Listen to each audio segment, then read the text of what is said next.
Olá pessoal, sejam bem-vindos ao Renato Braga Podcast. Hoje nós estamos aí com o Dr. Felipe Donato. E aí, doutor, tudo bem? Renato, muito obrigado pelo convite aí, participar e ajudar o pessoal a melhorar a dieta aí. Tamo junto. É isso aí, tamo junto. O Dr. Felipe, ele é nutricionista, mestre em educação física e doutor em ciências pela USP. Ele também é autor de diversos livros como Dieta Flexível, Dieta 33% e Nutrição, Suplementação e Fitoterapia Esportiva, é isso aí? Isso aí, cara. Isso aí foi a parte de colocar em prática aí no dia a dia e escrever o livro para o pessoal ter o aproveitamento de fazer. Depois eu deixo o link do site para a galera aí, se o pessoal Com quiser comprar o certeza. livro. Vou deixar sim, já vi lá que tem alguns e-books disponíveis aí, eu vou deixar para o pessoal. Sim. Não, excelente. Doutor, a primeira pergunta que eu queria fazer para o senhor é a seguinte: uma das minhas preocupações aqui no projeto é falar sobre emagrecimento, mas esse viés do emagrecimento, mas sim sobre uma ótica funcional, ou seja, gerar saúde que, por consequência, gera o emagrecimento, tá? E para uma pessoa que hoje trabalha em torno de 8 a 10 horas sentado num computador e quer mudar a sua composição corporal, ou seja, ela quer se tornar uma pessoa mais saudável, tá? Uma pessoa que quer emagrecer, quer melhorar a sua qualidade de vida. Quais seriam aí os primeiros passos que essa pessoa precisa dar no âmbito de gatilho emocional, de melhoria de ambiente, ou refeições? Cara, o que acontece é assim, para facilitar a audiência, quando o Nutri vai calcular a dieta, existe um orçamento calórico, existe um número de calorias que você tem que acompanhar no dia para bater o match. A primeira coisa para o pessoal entender, tipo, se precisar perder peso, é qual que é o mínimo de calorias que meu corpo precisa para manter minhas funções cognitivas de trabalho e o quanto de caloria vai gerar o tal do déficit calórico para perder peso. Então é uma matemática. Vou dar um exemplo prático para o pessoal.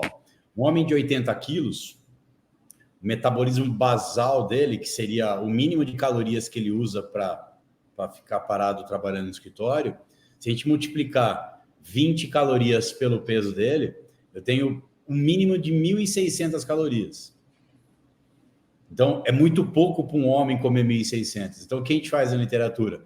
A gente faz cálculos por equação e um homem que tem ali 80 quilos e uma porcentagem de gordura de 20%, ele pode comer em torno de 2.000 a 2.200 calorias se ele fizer algum tipo de exercício físico. Se ele for sedentário, pode ser perto de 2.000 a 1.800. Que Então, o também primeiro é encontrar isso, mais ou menos, entendeu? E para a mulher, se a gente pegar 70 quilos, né, 60, 70 quilos ali, uma mulher facilmente tem uma dieta aí de perto de 1.400 a 1.500 calorias. Uhum. Então, 2.500 para uma mulher, por exemplo, é um número genérico, né, para o pessoal entender que seria um controle calórico. Uhum. O pessoal que acompanha assim é um pessoal um pouco mais nerd, assim, então a galera acaba entrando na internet, fazendo umas pesquisas. O que o senhor falou aí é basicamente a taxa metabólica basal, né? Isso.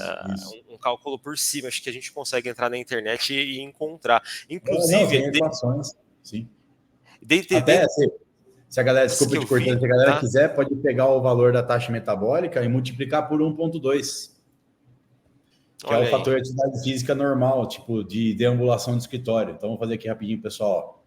Se a gente pegar um homem, multiplicar 80 vezes 25 calorias, que é o que eu estava pensando, então homem vezes 20, né, que a gente falou, 1.600, multiplicado por 1,2, eu tenho perto de 2.000 calorias, 1.920.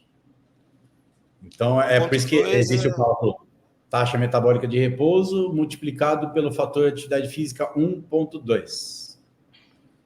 Aí você vai que é o encontrar, cara que é o cara que lava a louça, varre e faz o não básico. treina, não faz nada, ele só faz a deambulação do dia, só na verdade. Tá. E essa taxa metabólica basal aqui, na minha pesquisa eu encontrei pelo menos três, que é a de Harris Benedict, a de Isso, Mifflin e a do Tinsley, tá? isso, exato. Cada uma ali, qual delas a pessoa tem que levar em consideração quando ela vai fazer esse cálculo da taxa? A genérica seria Harris Benedict. que ela considera pessoas de classe sendo sedentária ou pessoas fisicamente ativas. Agora, é para uma equação mais para pessoas com sobrepeso e obesidade. E Tinsley seria mais para atleta, fisiculturista, por exemplo. Então tem essa diferença de qual equação eu vou usar para chegar no valor calórico de cada pessoa. Mas tem um cálculo de bolso, que eu estava falando para vocês, 25 a 30 calorias por quilograma de peso é considerado uma faixa normocalórica. Menos de 25 calorias por quilograma de peso é dieta já hipocalórica. E para ganhar massa muscular, se a pessoa tiver realmente, né, o intuito e está com uma porcentagem de gordura boa, é 35, 40, 45, 50. Aí vai um caminho aí de ganho de massa magra. Então, por isso que é uma matemática inicial para a gente acompanhar a pessoa. Legal.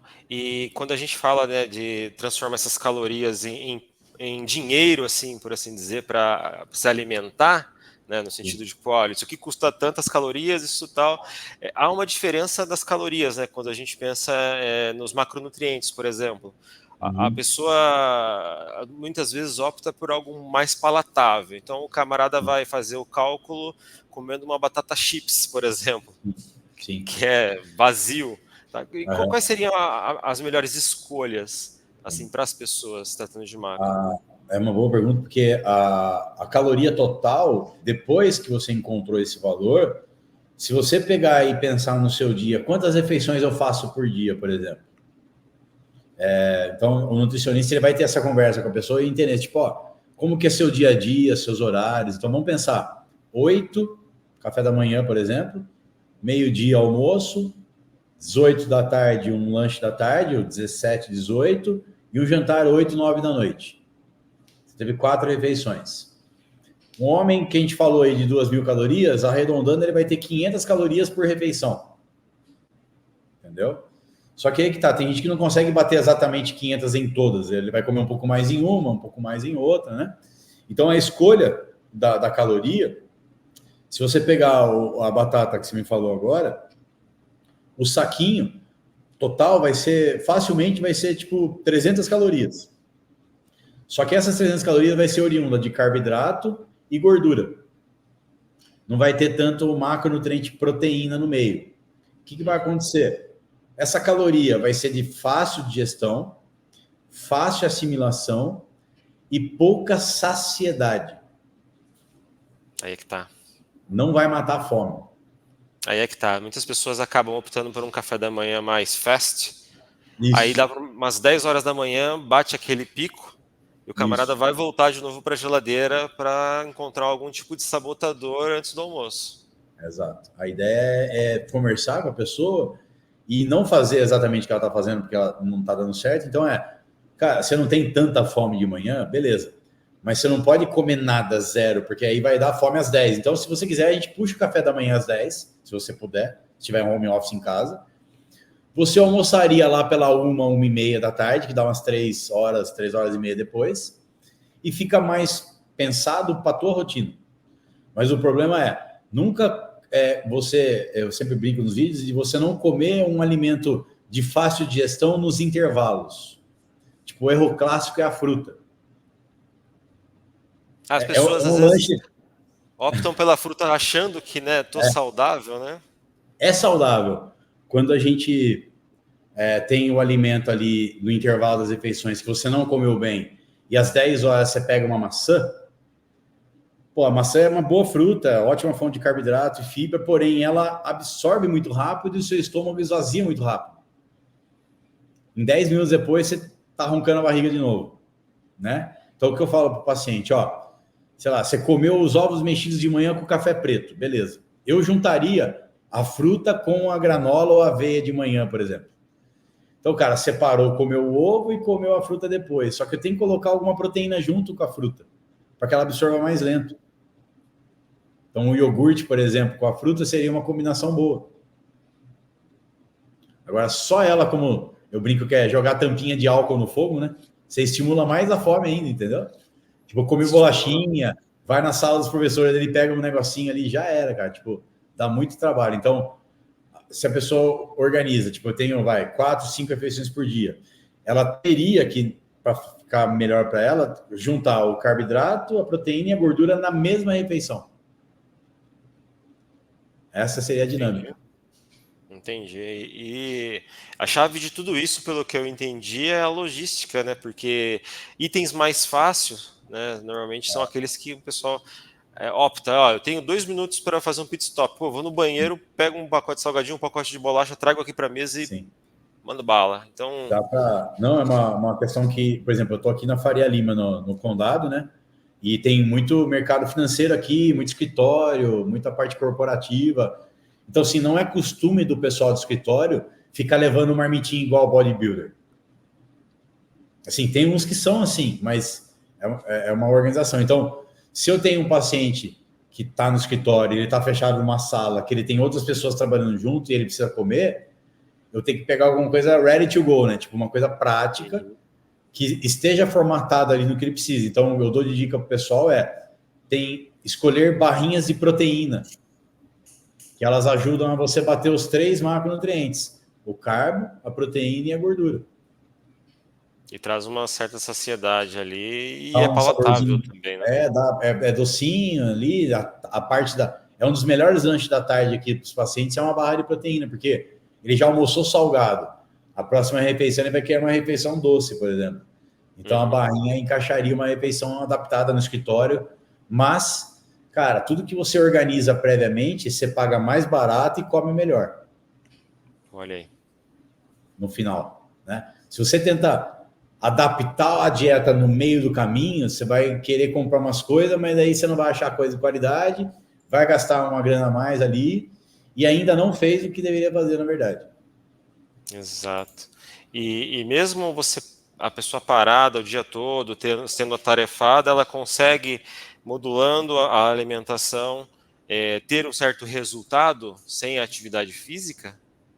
Num primeiro momento, quando a gente consegue ajustar essa dieta de controle calórico, ela já percebe melhora murchar o corpo, né? Ela perde um pouco de água, a roupa dela fica mais solta, mas o corpo ele tende a meio que diminuir o efeito da perda de peso ao longo do tempo, se você mantiver o mesmo valor calórico. Porque não é um modelo estático, é um modelo biológico que ele vai se adaptando ao que você está fazendo. Então, o exercício físico, se a pessoa começar a incluir o exercício, ela pode manter o mesmo valor calórico que ela está comendo, só que quando ela imputa, né, o gasto do treino, ela tem um déficit calórico pelo treinamento que ela está gerando. Só que depois de um mês, adapta de novo. Aí ela tem que gastar um pouquinho mais para não tirar a comida. Então, quem quiser organizar a dieta, pensa de 4 a 5 refeições ao dia, né? Se não tem fome de manhã, tenta comer nessa parte da tarde, 4, 5 da tarde, porque esse horário aqui é definidor de quanto de fome você vai ter à noite. Aqui começa o problema. A galera não come. A partir das 18, abre uma porteira que o cara só para de comer às 11.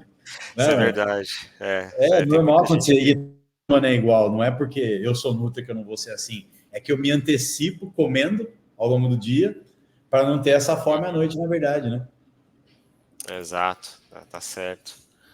E também tem a síndrome do eu mereço, né? A pessoa trabalhou pra caramba, chegar lá, cara, eu mereço uma caixa de bis. Né? Então, tem muito... Mas isso é legal você falar, porque assim, quando a gente faz um trabalho de dieta, a gente também trabalha um pouco da parte psicológica da pessoa.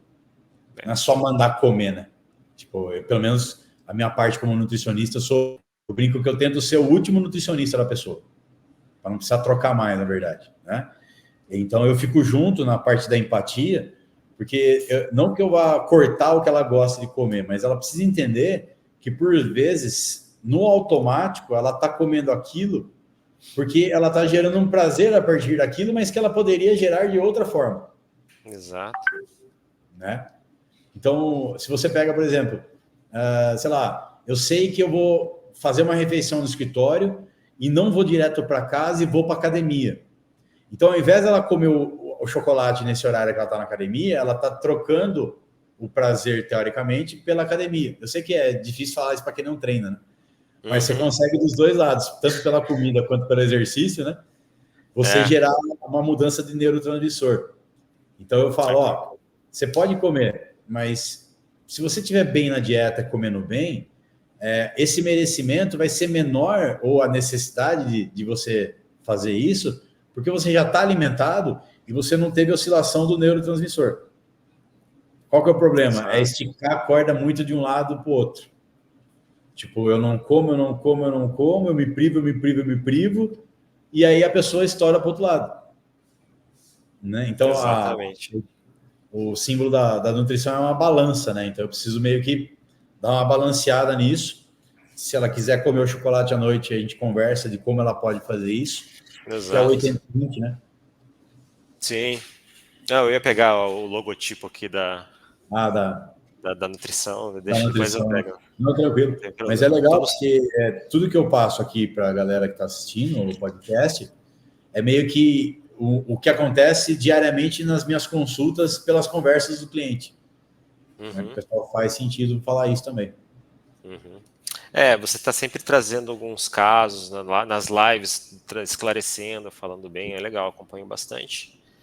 E dentro disso também tem muitas pessoas que tentam, por conta própria, mudar de vida. Então gera aquele déficit enorme, o camarada realmente não come nada por dias, abaixo da taxa metabólica basal, de repente fica insustentável, porque o cara vai perder líquido, tá? O cara vai achar que está emagrecendo, de repente ele começa a perder até massa muscular por conta disso, fica churriado achando que está bem, e de repente come o mundo inteiro e volta pior do que estava antes.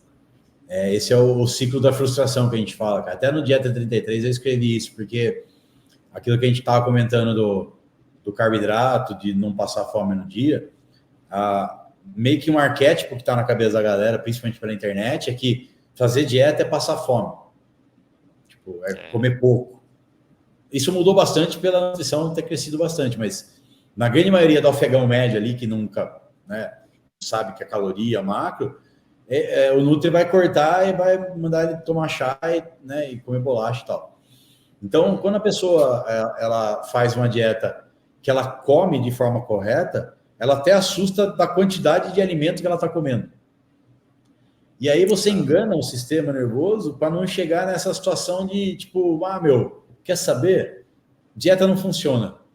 Porque ela está só mexendo com o quê? Ela está mexendo só com a água. Então, quando você se baliza pela balança, quando você come pouco ao longo da semana, a água do corpo pelo glicogênio muscular, que é o açúcar que está estocado no músculo, ela vai diminuindo. Então, 3, 4 quilos, por exemplo. Funcionou. Só que aí chega o portal no final de semana, a pessoa não segura, volta a ganhar essa água de novo, né, cara? E não é água, né? Um pouco de gordura, um pouco de cocô, um pouco de água, né? Tem uma mistura de final de semana. E o cara fala, mas não tá funcionando. É porque ele não sabe manejar esse controle semana e final de semana também, né, cara? Então, acho que a primeira premissa é, você não quer procurar um Nutri? Tem muito no YouTube.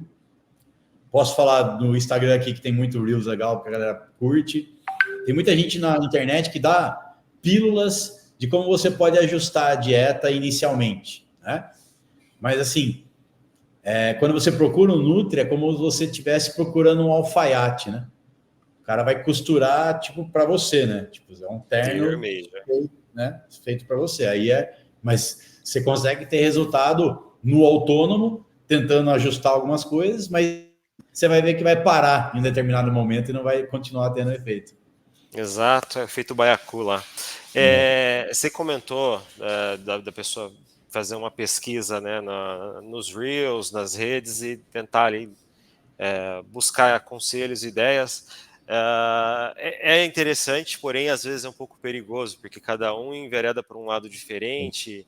E uma das coisas que me chamou muita atenção, tá, é a respeito do carboidrato, do como você fala a respeito, né, bem dos carboidratos. Eu já entrevistei diversas pessoas no podcast, tá?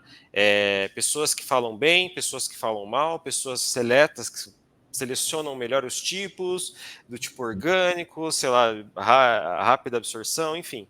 Tá? Eu queria que você falasse um pouco dos carboidratos, principalmente para aqueles que têm medo, né? Porque sabendo, assim, você olhando para as fichas que você tem para gastar, né? Falando de calorias ali, a proteína e o carboidrato têm a mesma quantidade calórica. Sim. Tá? Então, o que a gente pode dizer para as pessoas que têm medo de comer carboidrato? O medo foi criado, assim, para quem não entende o começo da história, foi colocado... Teve um jornalista nos Estados Unidos chamado Gary Taubes, que ele escreveu um livro falando que o açúcar era tipo uma cocaína e tal, né? E aí foi criado a história que quando você come carboidrato, você aumenta a sua insulina do sangue, e essa insulina, no livro de bioquímica, um dos efeitos dela ter o efeito lipogênico, o pessoal botou a culpa na obesidade do consumo de carboidrato. Começou essa bioquímica torta da curva de Dunning em Kruger. Que o cara, tipo, ele acha que é o consumo do carbo pela insulina que faz ele ganhar peso, mas na verdade é uma história muito mais complexa do que essa. Então, quando a gente tem o cálculo da dieta, e você tem aí, cada grama de carboidrato tem 4 calorias, cada grama de proteína tem 4, cada grama de gordura tem 9. Então, o pessoal está vendo agora que o balancear o valor calórico e ter todos os macros dentro do total calórico é o que vai funcionar. E aí a low é uma dieta, né, que dá certo num primeiro momento, que a pessoa tem um sucesso, porque ela vai perder em grande parte água. Aí as pessoas têm como a low carb uma das melhores, porque ela é fácil de fazer, só que a pessoa também está com sobrepeso, obesidade, que ela também tem insulina em excesso no sangue. Então, o corte de carboidrato é uma estratégia dietética, mas ele é feito de forma organizada para uma pessoa específica, com uma bioquímica específica. Então, quando você, de forma aleatória, acha que para perder peso você retira o carboidrato da sua dieta, você sente uma perda de peso na balança. Só que não é a perda de gordura real. É apenas o efeito volátil de você ganhar água e perder água. Então, o medo da galera é se marginar pela balança. Quando você come mais ele, a balança aumenta. Quando você come menos, a balança diminui. Só que quando a gente faz uma análise física na pessoa, por exemplo, por dobra cutânea, que é a gordura corporal que você vai beliscar, a perda da gordura corporal, ela não depende só do corte de carboidrato, ela depende do controle do macronutriente como um todo. Tá. Então, para deixar um recado, o carboidrato dentro do total de calorias calculado para cada pessoa não gera a gordura que se coloca na internet, ele não é lipogênico, então é difícil transformar carboidrato em gordura.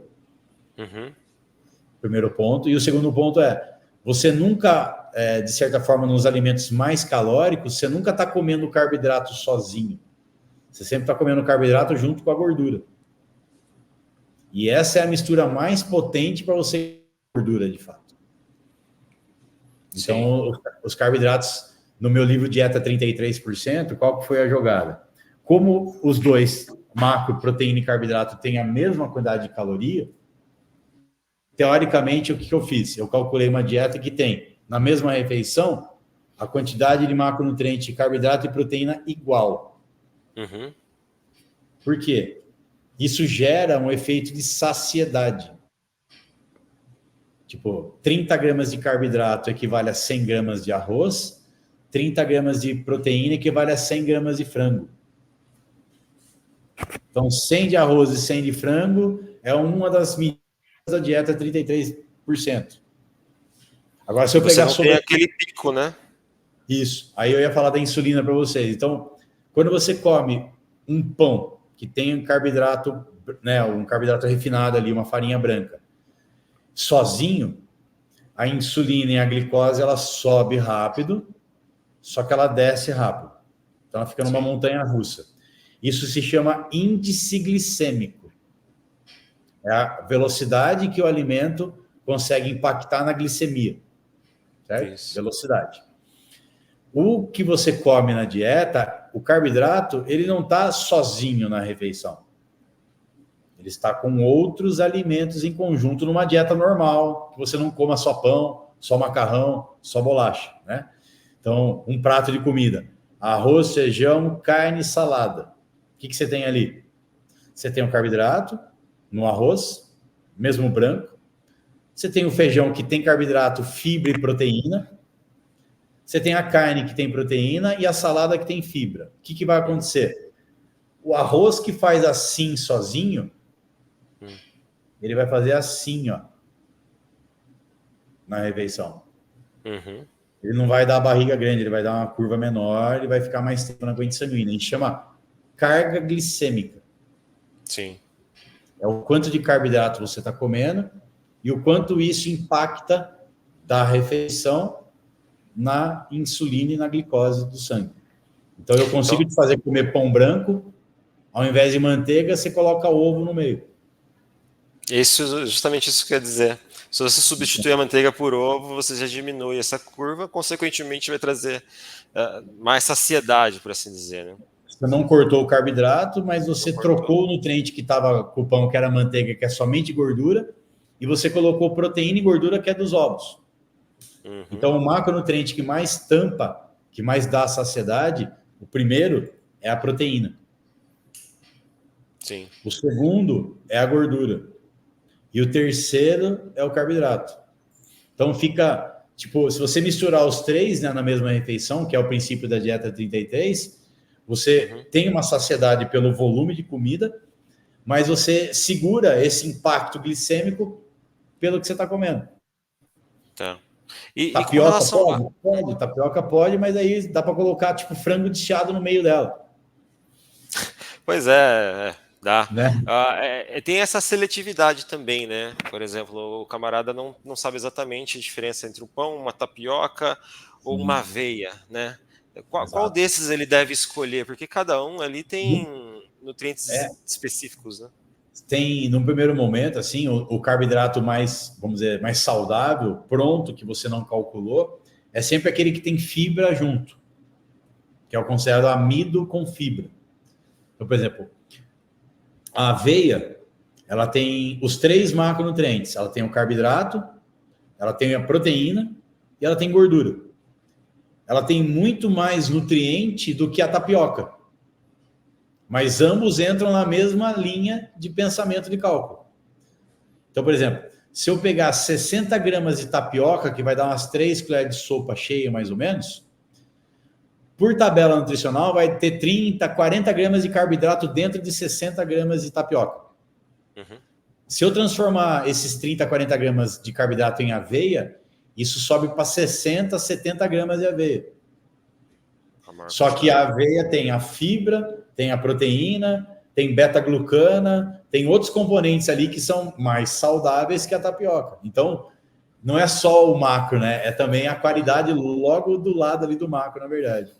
Entra aí o quesito funcional da alimentação, né? Exatamente. Perfeito.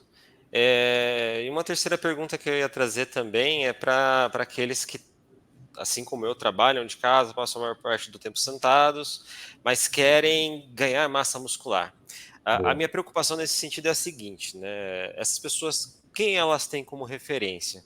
Os caras que estão no topo ali, os influenciadores que nós conhecemos hoje. Então, grande parte desses influenciadores, eles são atletas, são pessoas que utilizam fármacos, que treinam de uma forma assim, tipo, totalmente diferente do que nós treinamos hoje em dia, a alimentação é diferenciada, mas o que acontece? As pessoas olham para a alimentação, vê que, sei lá, o fulano ali que está competindo está consumindo 2,2 gramas lá de proteína, por exemplo. E um cara que está começando agora, 2,2 é exorbitante. Tá? E como é que a pessoa poderia adequar para iniciar? Acho que, num primeiro momento, considerar ali que algum tipo de exercício físico, seja calistenia, seja com o próprio corpo, seja um apoio, seja uma barra fixa, ou até mesmo academia, quem está na academia, O ganho de massa, infelizmente, ele não acontece só per se você comendo proteína. Tipo, né? O cara fala, não, eu quero ganhar peso. Tipo, eu tô comendo proteína, mas você tá indo treinar o músculo? Que tem essa contrapartida dele, entende? Então, no primeiro momento, tá bom, então eu consigo fazer 50 apoios aqui no chão e comprei uma barra fixa para deixar na porta. É o que eu consigo fazer. Então, se você colocar em cada refeição sua uma porção de proteína, você já está acertando sem calcular. Então, você tem que pensar, existe uma regra que você tem que manter os aminoácidos plasmáticos sempre meio que constante. Chama aminoacidemia. Como se fosse glicemia, só que dos aminoácidos, né? Então, como é que eu consigo isso? A cada 3, 4 horas, ao longo do meu dia, eu faço refeições e em cada refeição eu tenho que ter uma porção boa de proteína de pelo menos 20 a 40 gramas de proteína. Para dar números para a galera entender mais ou menos. Então, por exemplo, eu estou trabalhando no escritório, comprei um iogurtão lá que tem 25 de proteína na garrafa. Beleza. É uma fonte de proteína que você bateu ali uma boa fonte. Né? Não, eu estou em casa, então à tarde eu vou comer um pão com carne moída que o Donato me passou. Beleza, está ajustado para você. Então, comer de 20 a 40 gramas de proteína, homem e mulher é menor, né? 20 a 30, homem 20 a 40. Mas a cada 4 horas você ter porções proteicas. Né? E aí tentar, na medida do possível, estimular um pouco o grupo muscular para ele sair do conforto, porque a hipertrofia depende muito dessa mecânica do treinamento para agregar mais aminoácidos no músculo. É como se fosse gerar a demanda, né? Abrir a porta. Porque se você não treina, a porta está fechada. Quando você treina, você abre, mas né, você começa a possibilidade. Então a janela anabólica fica 12 horas. Ela fechou. Vou treinar de novo. Abriu. Não vou treinar hoje, vou treinar 2 dias só depois. Fica fechado 2 dias. Então, o pessoal que está entrando agora, está considerando o treino para ganhar massa muscular, independente de ser na academia especificamente, mas tem que pensar nisso. Tipo, todo dia incomodar um pouco o corpo, sabe? Tirar ele um pouco do conforto. Essa é a jogada. Você falou de a janela anabólica ficar aberta ali por 12 horas, né? Isso. Em finais de semana que o pessoal acaba não treinando, o músculo ele também recebe o glicogênio. Sim. E fica armazenado por quanto tempo ali até ele se tornar gordura, por assim dizer? Uma boa pergunta. Na verdade, o fígado é um outro órgão que ele estoca também o glicogênio, só que esse glicogênio ele pode ser usado para jogar na corrente sanguínea. O fígado. O músculo ele é egoísta, o que é dele. Então, você só tira o glicogênio do músculo se você se exercitar. Então, né? ele puxa ali, ele segura o glicogênio e vai segurar ali enquanto você movimentar. Ele está ali. Então, lógico, como é que você pode tirar o glicogênio do músculo? Tipo, cortar o carboidrato da dieta, né? Como eu falei, você também está tirando o glicogênio. Desculpa. Só que, quando você está no final de semana e você, por exemplo, sexta-feira, você já saiu com a sua esposa, namorada, e você já comeu ali e seu nível de glicogênio muscular já encheu na sexta. Aí você não treina sábado, não treina domingo, mas não deixa de comer altas quantidades de caloria. Você está propenso a estocar mais gordura. Sim. Porque você não treinou, não gastou glicogênio muscular, não teve para onde ele ir, e a comida que você está mandando, principalmente a fonte de gordura, está desviando para o pânceps, para o abdômen. É isso aí, é verdade. No final da história, então, galera, eu quero comer, mas não quero engordar. Então você tem que fazer um meio termo, né? Tipo, um gasto e um consumo ali na média, né? Exato. E aí, contando de glicogênio, tipo, para caras magros, né? Vamos dizer assim no YouTube, né? Para a galera se classificar, o ectomorfo, ele precisa comer muito todo dia, independente de treinar ou não. Né? Aí você pega um cara já que tem uma gordura corporal muito alta, já tem um peso, né? Ele já é com sobrepeso, obesidade. Aí esse cara, tipo, ele tem que repensar o tipo de treino, que não é só a musculação, ele tem que fazer o cardiovascular. E ele tem que pensar no consumo calórico. E aí tem no meio do caminho, cara, a dieta flexível, né? Que o cara no final de semana quer comer os negócios, tem muito cara que bebe muito álcool, então é muito difícil manejar caloria com álcool também. Sim, álcool também ele é extremamente calórico, né? O tal tem 7 calorias por grama, por ml, só que não é uma coisa que você come, é que você bebe. É igual a Então, Coca-Cola, né? Quando você vai pegar o açúcar na Coca-Cola, você está bebendo o açúcar. a long neck, ó, 355, 12 long necks vai dar 1.800 calorias. 12 long necks. Tem um cara no final de semana bate essas 1.800 fácil. Ainda mais tem o churrasco, não sei o quê, a pizza. 4.000 calorias é muito fácil bater no final Depois de bota semana. a culpa na carne, né? Bota a culpa na carne. Doutor, se eu tomar uma chá verde eu emagreço? Né? Tipo, isso é uma coisa que eu sempre bato na tecla. Não existe uma ação isolada, né? Tem muitas pessoas que querem uma red pill, né? Tipo, olha, se eu tomar o seca-barriga eu vou emagrecer? Ah, se eu tomar isso ou aquilo eu vou emagrecer? Não existe uma ação isolada, há um conjunto de ações, né? Se tratando da alimentação, da movimentação, do exercício físico, a contribuição também para o ambiente que você cria na sua casa, né, de ter coisas saudáveis, de deixar as coisas mais próximas, os alimentos mais saudáveis, por assim dizer, assim, deixar tudo preparado e pronto para uso. Sim. Tudo isso faz uma diferença. Não, orientação para a pessoa, assim, quando a pessoa senta aqui comigo na clínica, é muito de eu entender que nível que ela tá do jogo, né? Uhum. Tipo, é um iniciante, tipo, não sabe organizar nada, ou já vem numa dieta organizada e precisa de um refinamento. Então, assim, as pessoas que me procuram como primeiro nutricionista, esse contexto de família, meio ambiente, controle e organização, eu tenho que bater muito nessa tecla. Porque a família não ajuda você a fazer dieta, de certa forma, né? Depende de como que é a família e tal, mora com os pais, ou se é casado, tem esposa, marido, então o cônjuge não ajuda. Então, assim, a gente tem que chegar num consenso do o que dá para fazer no contexto de vida da pessoa. E aí ela vai afinando isso no meio do caminho. É o que eu faço em casa. Se meu filho quer comer um lanche à noite, tá? Eu sei o quanto esse lanche vai custar para mim em calorias, então o que eu faço? No decorrer do dia, eu administro a quantidade de calorias para que eu possa consumir isso, né, sem ficar ali com um excesso calórico. Exatamente. Esse é sempre o ensinamento que eu passo pro pessoal. Excelente. E uma última pergunta, tá? Eu sei a resposta. Eu já te acompanho, eu sei a resposta, mas eu queria falar um pouco a respeito dessas 3 ferramentas dentro da nutrição, que é o adipômetro, a balança de bioimpedância e a calorimetria. Eu sei que você gosta bastante da calorimetria, tá? E você já mostrou também aí o adipômetro. Olha aí, olha a maquininha ali, ó.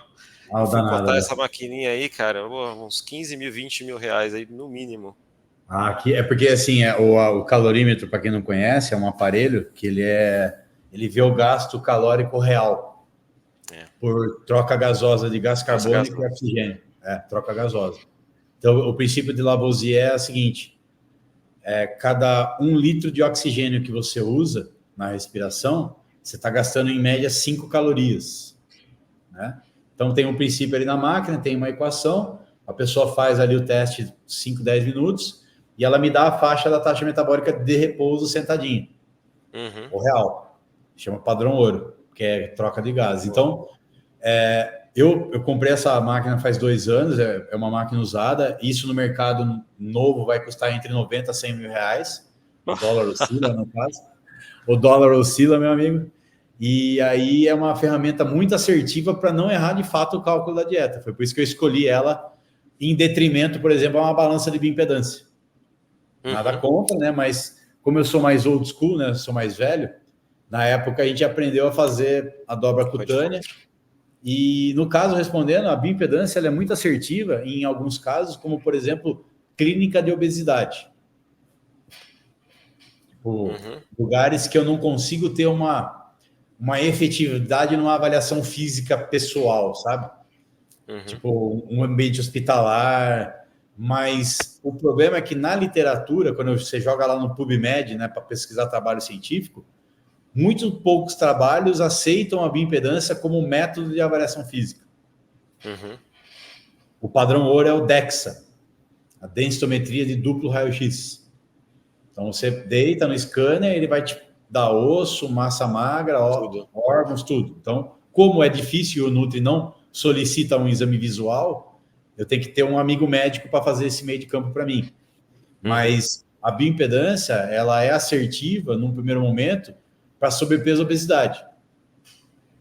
Só que quando eu pego atletas, pessoas mais magras, que têm um percentual de gordura mais baixo, eu já pego erros muito grandes com a bioimpedância. Quando você faz o comparativo entre adipômetro e o balança? Na verdade, até a visão do resultado com o corpo da pessoa. Por exemplo, se eu faço uma bioimpedância em você e dá um número de 10% de gordura, só que eu olho para você e vejo que o teu corpo não está definido para tanto, eu sei que a balança está errada. Só que eu tenho 20 anos de cadeira na clínica. Tem Nutri que não, né, acabou de se formar. Exato. Então, esse erro da avaliação física erra o cálculo da dieta e, consequentemente, tudo depois dela. Então, por isso que tem que tomar um certo cuidado. A bioimpedância é assertiva quando um protocolo de jejum, sem tomar diuréticos, sem ter treinado, e tem uma que é a tetrapolar, que o eletrodo vai na mão e o eletrodo vai no pé, e a pessoa fica deitada. Não é a balança em pé. Então, essa é uma impedância de ângulo de fase, legal, tem vários no mercado, só que com ressalvas de protocolo PrEP e o público que você vai atender. Como eu atendo pessoas diferentes, tipo cara sobrepeso, obesidade, cara magro, cara atleta, quando chega uma pessoa aqui que eu não consigo fazer a dobra cutânea pelo tamanho da gordura corporal, que é um dos limites do adipômetro, é o quê? Não vai mais do que 60 milímetros de dobra. Né? Então, aí já limita a avaliação. O que eu faço?